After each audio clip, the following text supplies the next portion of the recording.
Welcome to our 5 on 5. We're pleased to be joined by Mark DeBoer, Lithia Vice President of Real Estate. Mark, great to see you. Thanks for coming in. Yeah, thanks for having me. So tell us, you headed the project for the Commons here in Medford. You're responsible for all real estate, land management for Lithia stores.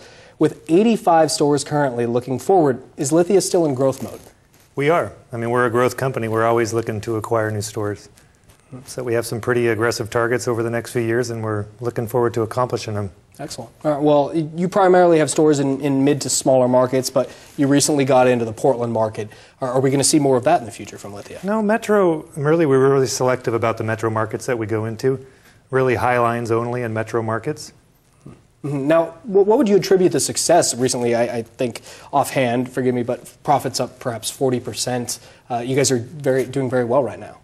We just have, I mean, my brother's CEO now, and we just have a great team. I mean, we're just firing on all cylinders, excuse the pun. But I just think we're doing well. I mean, we got a new strategy and kind of an empowering our stores and not controlling them from top down. It's just, I think it's really taking hold and doing well. Now, you guys, the Commons project is growing. It's looking better every day. Tell us about the timeline for that. So the Park Block 1 and the passageway, we call it, that's the connection between the Commons and Main Street, will be done here in November.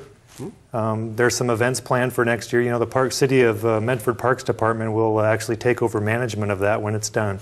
So they're working on scheduling farmers markets and the Pear Fair, the Pear Blossom event next year, and lots of other activities down there coming in the future. So that's very exciting. So what was your proudest day in this whole Commons project? Like, when did you start beginning on this project? We actually were approached by the former director of the Urban Renewal Agency in 2006. Wow.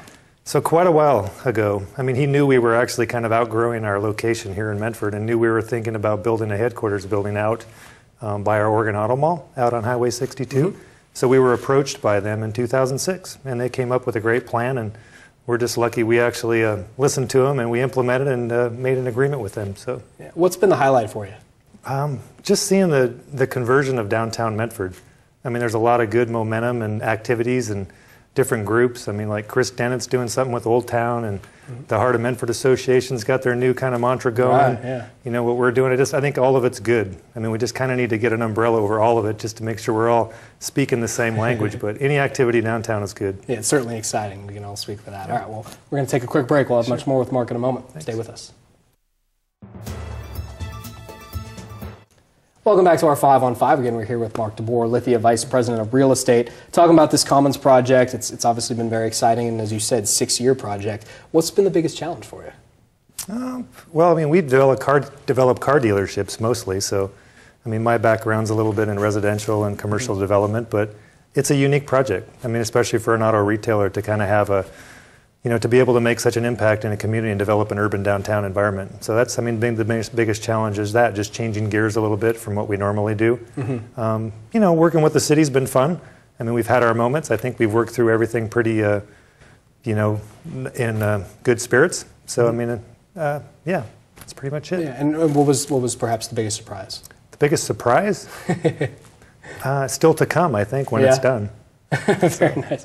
So tell me, the Evergreen project downtown, have you guys looked at that as a possibility at all, or do you know of anything that's happening there? For PRS? Is that the Evergreen project? Yeah, the one just across the street. Yeah, I think it's wonderful. Yeah. I mean, like I said, there's lots going on downtown right now, and the more the merrier, in my opinion. I mean, what a problem to have is you have too many people that want to be downtown. So I think PRS and Rogue Disposal, and I think a couple of those other companies are thinking of partnershiping for that. Yeah, so more downtown, exactly. Yeah, it would be great. Yeah.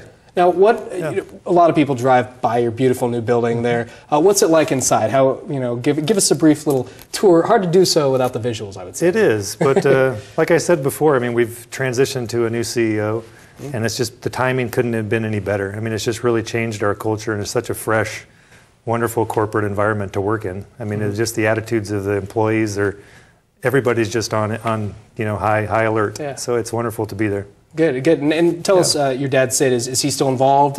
Not in the day-to-day? He's always involved. He's done pretty well. You guys are doing well. No, he's actually, I mean, I commend him on kind of turning over the reins to Brian and the new management team. So, but yeah, it'll always be his company. He's the founder, he and Dick Hyman, and yeah, and we always owe that to them. It's very exciting. Congratulations. Thanks. Thank you. Stay with us. We'll be right back.